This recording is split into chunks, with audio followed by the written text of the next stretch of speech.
Olá pessoal, tudo bom com vocês? Sejam muito bem-vindos a este canal. Primeiro, antes de começar a temática do vídeo de hoje, eu gostaria de fazer um agradecimento àquelas pessoas que colaboram aqui com o canal, dando a sua ajuda, o que, além de incentivar a gente a fazer sempre mais vídeos e melhores vídeos, também colabora muito para que a gente possa comprar material para estar sempre estudando, né? Os livros que vocês veem atrás custam bastante e a gente está sempre estudando mais e mais e precisando comprar sempre mais e mais livros. Eu compro quase tudo que eu encontro aí referente à projeção astral, experiências de quase morte, etc. E isso é um gasto grande, né? Então, essa ajudinha que as pessoas dão aí facilita para se adquirir o material. Recentemente eu fui lá na minha conta e acabei lá encontrando R$ 70 de colaboração das pessoas que me ajudou a adquirir um novo livro. Depois eu vou mostrar para vocês aqui. Mas agora vamos então ao vídeo de hoje, que é o vídeo que eu resolvi fazer conversando com vocês um pouco sobre a questão de comprovações das experiências fora do corpo, da questão do sonho lúcido versus a projeção astral, do que é da mente simplesmente, ou do cérebro simplesmente, e aquilo que é espiritual, vamos dizer assim, tá? Essas questões, elas foram levantadas por uma pessoa aqui no canal. Não é incomum que surjam pessoas aqui no canal com dúvidas referente a esse tipo de coisa, né? E algumas até são bastante agressivas, chegam apontando o dedo, dizendo que tudo é uma grande mentira, uma grande farsa, etc, etc, né? E normalmente eu até não respondo essas questões, porque gera um certo estresse, gera uma certa indignação, gera, enfim, às vezes as pessoas estudam um pouco, aquilo não bate com o que elas querem acreditar, ou aquilo que elas acreditam, e aí elas vêm apontar o dedo pra gente como se a gente tivesse que dar explicações, né? Então, surgiu agora novamente essa questão, uma pessoa que está em anônimo aqui no canal, não tem nome, a gente não sabe quem que é, né?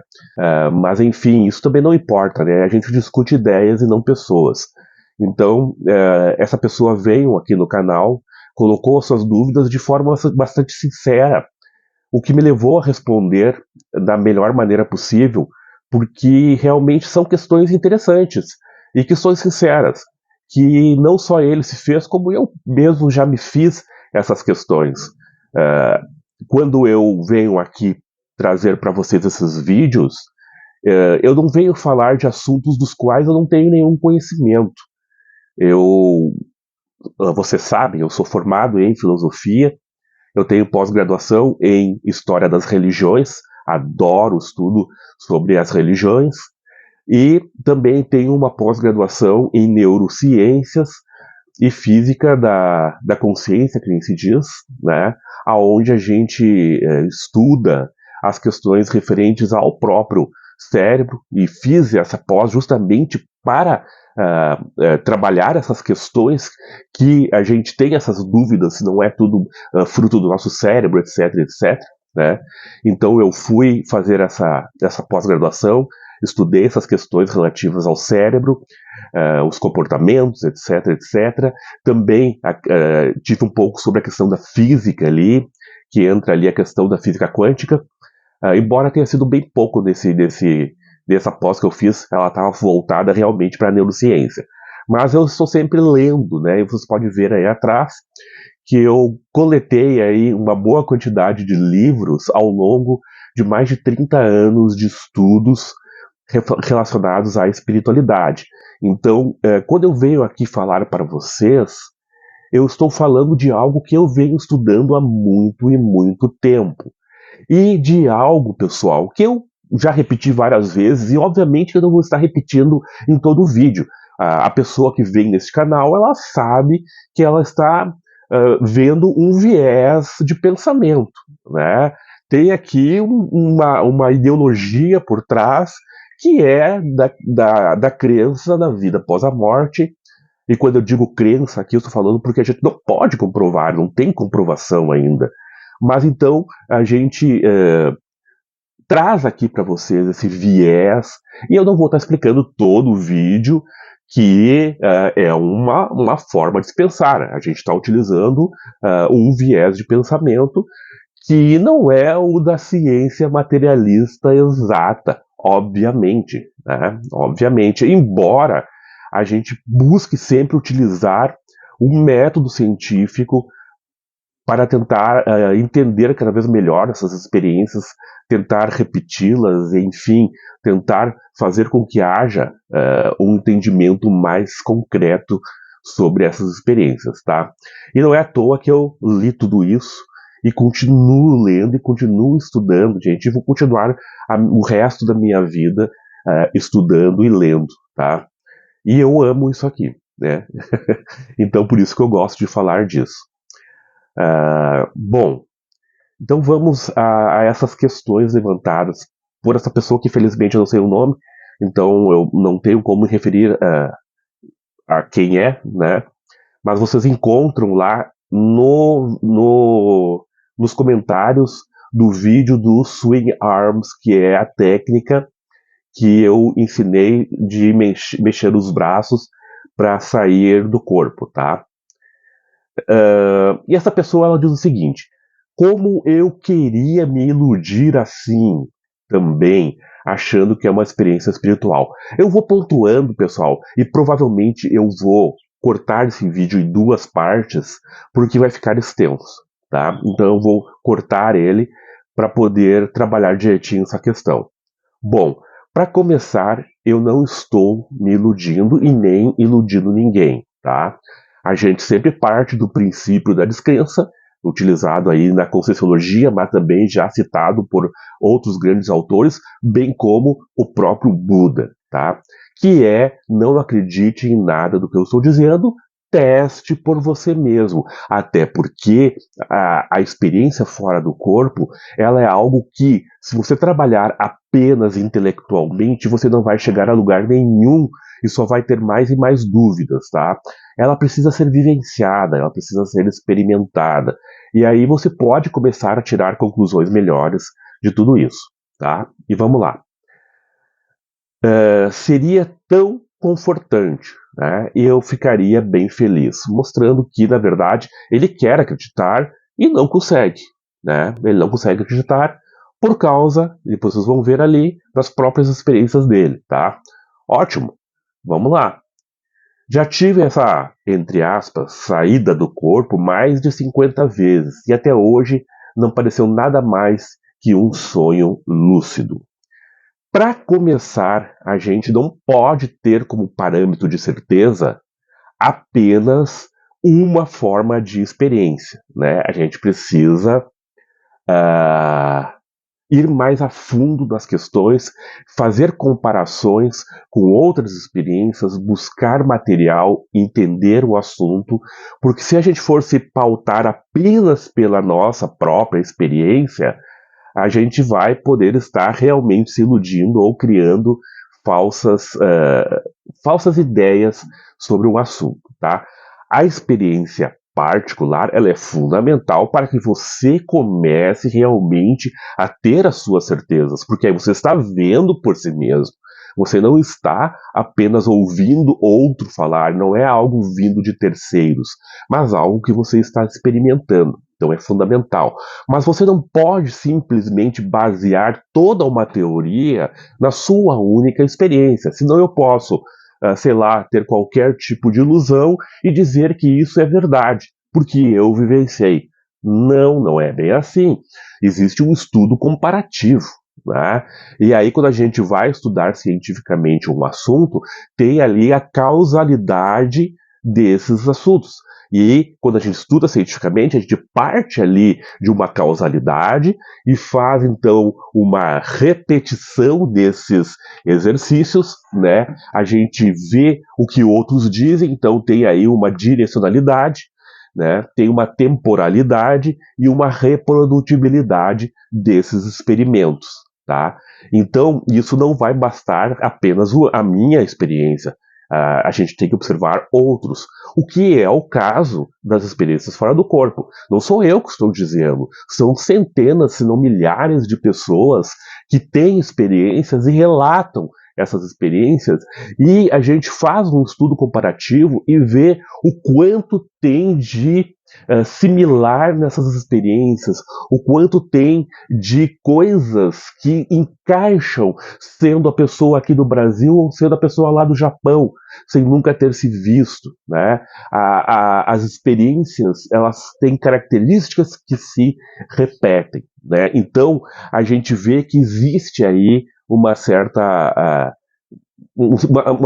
coerência, uma causalidade bem feitinha aí nessas teorias, tá? Então, pessoal, dizer assim, eu tive 50 experiências e para mim foram tudo sonhos, então as experiências fora do corpo são apenas sonhos, ponto.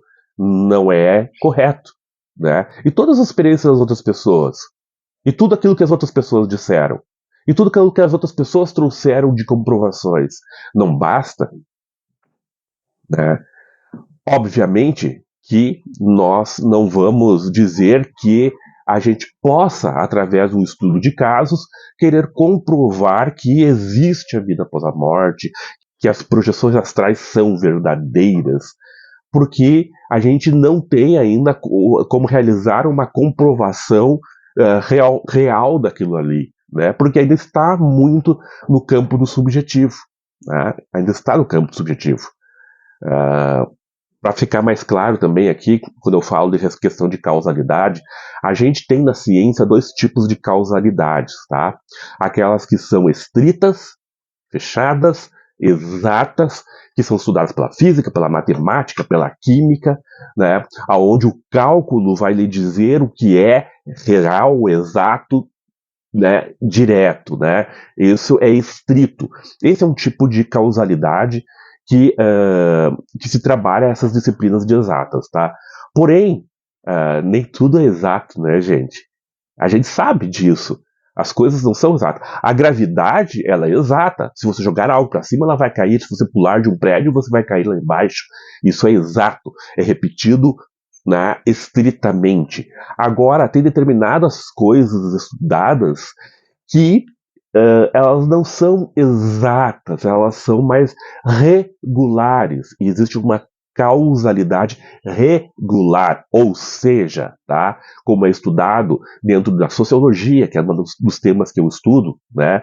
Você vai realizar um estudo sociológico, você vai ver quantas vezes aquelas coisas se repetem no meio social, embora isso não possa ser repetido sempre, todas as vezes, porque não é uma causalidade estrita, não é algo que seja matemático, entende? Não deixa de ser científico por ser regular. Ela existe uma repetição dos fatos. Eles não ocorreram uma única vez na vida. Eles ocorrem com frequência. Quando você realiza experiências de sonho lúcido, de viagem astral, né, você pode realizar eles em sequência várias vezes, tá? Agora, ou as próprias experiências de quase morte, né, a gente tem uma repetição dessas experiências, né, embora elas não possam ser repetidas em laboratório, por não ser exata. Né, ela é regular, mas não exata. Então, a sociologia, a psicologia, enfim, elas têm essa causalidade regular, onde a gente pode verificar fatos de forma regular, mas não estrita. Tá? O que não deixa de ser um estudo, né? Não deixa de ser um estudo científico de alguma coisa. As experiências de quase morte, elas estão sendo estudadas cientificamente. As regressões, as questões de reencarnação, elas são estudadas cientificamente. E Ian Stevenson fez aí eu tenho dois livros dele aqui muito bons, aonde ele faz um levantamento fantástico sobre as questões das reencarnações. Agora, pode ser provado estritamente? Não, não pode. porque existem fatores subjetivos aí, tá? Então, ele não consegue comprovar cientificamente, da forma estrita, a existência da reencarnação, porém dá bons indícios. Mesma coisa, as experiências de quase morte. A gente consegue comprovar exatamente que existe vida após a morte? Não, mas a gente consegue dar bons indícios, tá? E assim por diante. Então, o que eu quero dizer, pessoal, é que você se pautar apenas na sua experiência não é válido, tá? É bom, é ótimo e é fundamental, mas não serve como uma comprovação. Existem estudos de casos, né, e assim por diante. Bom, então, quando ele me falou isso aí, eu nem fui muito adiante, eu apenas disse, então, você não teve realmente, né, uma experiência fora do corpo. A maioria das pessoas tem sonhos lúcidos achando que são experiências fora do corpo. No meu estudo, eu digo sempre que sonhos lúcidos são diferentes de experiências fora do corpo quando estou tratando de uma forma bem didática do assunto, tá? Embora eles se mesclem muitas vezes. A coisa não é tão preto no branco, tá? Mas eu gosto de diferenciar uma coisa e gosto de diferenciar outra. Eu deixei um relato aqui, eu fiz um relato específico sobre o sonho lúcido, onde eu realizei o sonho lúcido e fiz passo a passo tudo para deixar claro o que é um sonho lúcido, tá? Na minha concepção, no meu estudo, eu vejo o sonho lúcido como um sonho, onde você vai modificar o ambiente de acordo como você queira, enfim, tem todos os fatores do sonho. Uma viagem astral, você adentra um local muito mais uh, material, vamos dizer assim, muito mais sedimentado, vamos dizer assim, embora você ainda possa fazer mudanças, transformações também, por ser muito mais sutil e afetado pelo nosso pensamento, tá? Mas o local, ele não é dominado por você, ele não é algo que foi criado pela sua mente, tá? Não necessariamente. E novamente eu estou falando de duas coisas bem estanques aqui, de forma didática, tá? Não que elas não se misturem, tá? É óbvio que muitas vezes a gente sai numa projeção consciente, cai para um sonho lúcido, volta, acontece isso, tá? E aí vai muito da nossa capacidade de refletir, raciocinar e etc, tá? Bom, mas aí ele continuou a conversa, né, expandiu a conversa, e aí eu achei interessante continuar também, porque eu acho interessante esses assuntos, né?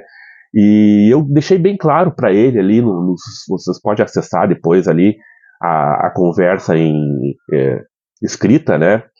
E eu deixei bem claro para ele que não tem como eu provar para ele a existência de uma viagem astral, e também eu nem acho que falar em sonhos lúcidos e fazer práticas de sonho lúcido seja um demérito em relação à viagem astral. Pelo contrário, quando você faz práticas de sonhos lúcidos, você está trabalhando com questões do seu inconsciente e que podem lhe trazer muitas informações interessantes e importantes para o teu autoconhecimento, para o teu trabalho consciencial, que é o mais importante, né? O seu melhoramento como pessoa.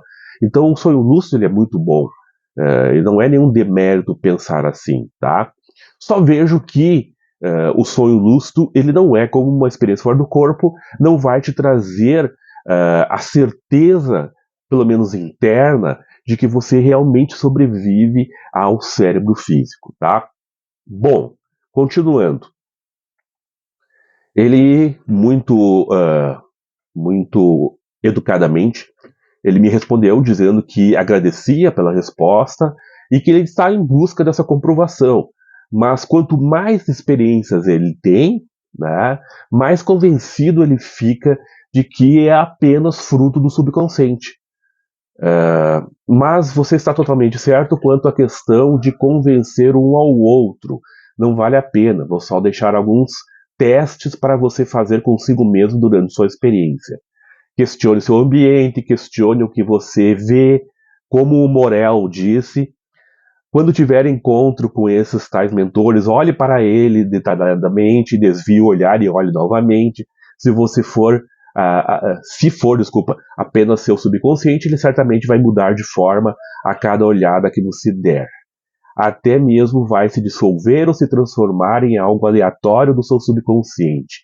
Agora, se mesmo você forçando e questionando e tudo se manter imutável, talvez realmente seja algo que seja além de um sonho lúcido.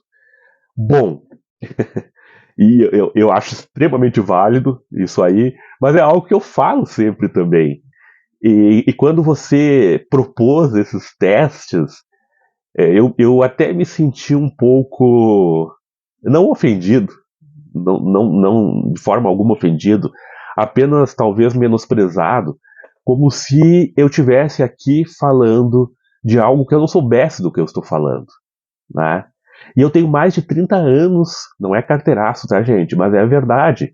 Eu tenho mais de 30 anos estudando os assuntos, e aqui atrás, vocês veem aqui uma coleção de livros espiritualistas e filosóficos bastante grande. Eu tenho um lado de cada da prateleira, todo ele voltado para a questão das experiências fora do corpo e experiências de EQM, etc., que são, vocês podem ver aí, que vai desde a Conscienciologia até livros mais variados dentro do Espiritismo, e também uma grande coleção de livros em inglês. Eu busquei aprender inglês para ler livros de viagem astral em inglês e também pegar o material que vem do Instituto Monroe, dos seus instrutores lá do Instituto Monroe, e dentre outros praticantes que estão bem distantes daqui das ideias puramente nossas aqui do Brasil, tá? Tem escritores aqui que são da Alemanha, tem escritores aqui que são da Inglaterra, dos Estados Unidos, né? E bem como nossos aqui brasileiros. Eu estudei muito esses assuntos, pessoal. Não é uma brincadeira para mim, é algo bem sério, tá?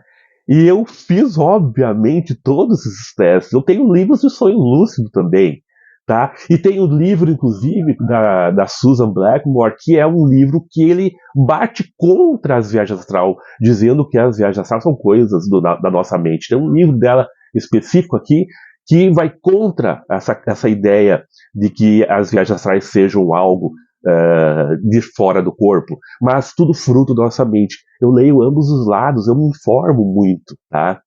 Então, esses testes que você falou aí são básicos, né? E obviamente que eu já fiz todos eles, principalmente quando eu era adolescente e eu realmente estava empenhado em tentar aprender a ter viagens astrais mais com frequência, né? E tentar comprovar para mim mesmo que aquilo ali não era tudo fruto da minha mente, porque eu tinha essa obsessão quando eu era jovem. Eu queria comprovar para mim que eu não estava louco, que eu não estava imaginando coisas, que eu não estava criando, tá? Então eu realizei todos esses testes que você fala aí, né? De questionar ambiente, de questionar os próprios amparadores quando eu os via, de tentar virar os olhos, olhar a mão, né? Olha a mão, depois tira a mão e olha novamente para ver se muda. Alguma coisa que você vê, o ambiente que você vê, procurar incongruências no ambiente, inclusive no exercício de sonho lúcido que eu fiz ali, que eu tenho para vocês o relato, eu faço isso, eu vejo as nuances, as mudanças que ocorrem, tá?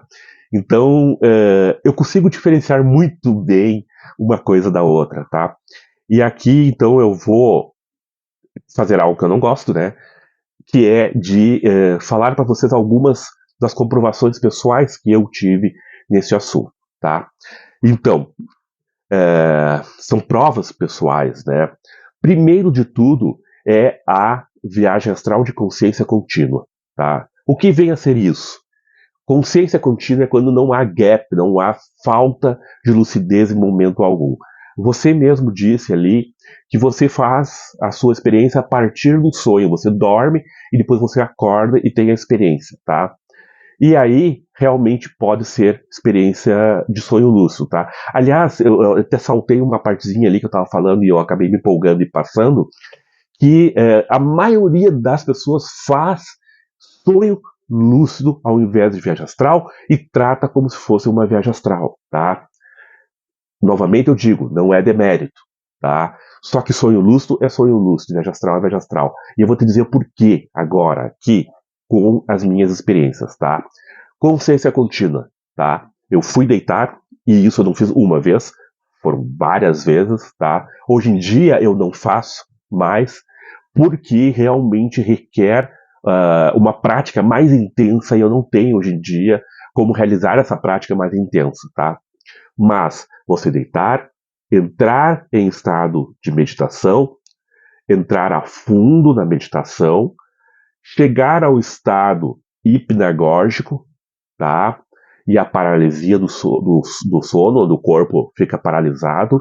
A partir dali, eu sentir as vibrações do meu corpo e eu me desprender para fora do corpo, sentando na minha cama, me levantando, observando todo o ambiente, caminhando, atravessando uma parede, sentindo as vibrações da parede, tudo isso de forma tão consciente a ponto de eu me perguntar muitas vezes que será que eu não me levantei no meu corpo físico? Porque é muito perfeito, eu estou me vendo aqui, eu estou me sentindo, a minha consciência é perfeita. Será que eu não estou no corpo físico? Muitas vezes eu voltei para o meu corpo físico pensando que eu tinha levantado fisicamente, tá? De tão perfeito que é. Então, fazer esse trajeto, sair do corpo, caminhar, atravessar a parede ou a porta, que eu deixava minha porta trancada justamente para que eu não levantasse fisicamente e abrisse a porta. Então, atravessar a porta, tá? Ir até um determinado local, observar o ambiente e ver qualquer tipo de incongruência, qualquer tipo de coisa diferente, retornar e anotar, voltar para o corpo, entrar no corpo, levantar fisicamente, anotar tudo, tá? E depois conferir. Gente, isso é fantástico. Não é fácil de fazer. É uma das experiências mais difíceis para se fazer em viagem astral. Mas eu fiz isso várias vezes e comprovei. Comprovei, tá? Outras vezes, tá? Isso é uma das experiências, tá? Outras vezes, eu, uma vez, por exemplo, vou dar um exemplo aqui, né? E a melhor forma é dando exemplo. Eu estava posando na casa da minha então namorada, hoje atual esposa, e de manhã cedo eu me projetei para fora do corpo conscientemente, fiz o trajeto volitando, que a gente chama, voando, né? Fiz o trajeto até minha casa, entrei pela porta da minha casa, a porta lateral da minha casa, passei pela cozinha, não tinha ninguém, isso era 6:30, 7 da manhã, tá? Fui caminhando até a sala e lá estava meu pai sentado, fumando um cigarro, ele fumava muito, envolto em fumaça, e ele fazia bem isso mesmo, ele ficava envolto em fumaça, e lá ele fechado dentro daquela sala, envolto em fumaça, lendo um jornal, tá? Eu retornei, e aí eu fui tracionado, voltei pro corpo muito rapidamente, quando eu pensei no meu corpo, eu fui puxado de volta pro corpo muito rapidamente, me levantei lá, tomei meu café lá e fui para casa, caminhando com minha esposa, atual esposa, né, namorada na época, morava uma quadra da minha casa, bem pertinho. Fui caminhando até lá e conferi realmente meu pai sentado lá, né, a fumaceira, etc. Enfim, comprovei, né? Já durante um curso do IIPC, tá, com todo mundo vendo, para não dizer que só eu estou falando, né, nós fizemos uma prática onde eu precisava encontrar um objeto que estava escondido. Ninguém sabia o que era o objeto e aonde ele estava escondido. Existia uma sala e existia um outro lugar fechado que poderia estar ali. Não sabia onde. Eu tive a experiência, eu achei, eu vi um molho de chaves, tá? Entre alguns livros, no meio, assim, tinha vários livros, e ela colocou no meio dos livros. Eu vi aquele molho de chaves ali e deduzi que fosse o que ela havia escondido, né, o que ela tinha escondido. Ele estava numa mesa de centro, lá na sala do local onde estava sendo feito o curso. Retornei, falei e era exatamente isso. Eu encontrei o objeto. Outra, uma pessoa muito querida minha, ela tinha desaparecido por problemas com drogas. Ela sumiu por causa das drogas, ela tinha essa prática muitas vezes de ir tão fundo nas drogas, cocaína e crack, que ela simplesmente sumia, fugia, se escondia, e ninguém conseguia achar ela por dias e dias, e quando achava já tinha gastado tudo que podia, entregado tudo que podia, enfim. É muito triste, uma coisa muito triste. Mas enfim, essa pessoa desapareceu, e a mãe dessa pessoa estava desesperada, queria encontrar, e eu não prometi nada, eu simplesmente fui, porque eu sei que isso aí não é fácil, eu sei que isso aí não é uma ciência exata, então eu não poderia prometer alguma coisa, eu simplesmente fui para o meu quartinho, sentei em meditação e fiz todas as minhas práticas e me desdobrei e fui parar na frente de um local que era a Avenida Central lá daqui da nossa cidade, a Avenida Central com bastante movimento, né? E eu vi uma parede que tinha naquela parede um desenho de um carro, uma Ferrari vermelha, né? Uh, não sabia o que era exatamente, mas eu retornei para o corpo e eu disse para a pessoa o seguinte: olha, ele está num local que tem uma parede com um carro desenhado, uma Ferrari vermelha desenhada, em forma de desenho, assim, sabe? Buenas. Eles foram até a avenida, andaram pela avenida toda lá e acharam o local que tinha o carro vermelho desenhado. Era um motel, Ferrari, acho que era o nome do motel, até não existe mais. Era um motel, e aí elas entraram lá e perguntaram se não tinha uma pessoa assim, assim, assim. E aí a pessoa do motel falou: olha, eu não poderia dizer, mas como ele é uma pessoa bem legal e eu tô vendo que ele está com problemas, ela disse, eu vou dizer que ele está aqui, sim, ele está lá dentro, ele sai toda hora e volta e se fecha lá dentro para usar drogas, né? E a gente vê que ele está numa situação bem complicada, ele passou a noite inteira assim, e, né, então a gente por isso resolveu falar para vocês que ele realmente está aqui. Então, encontrei a pessoa, né?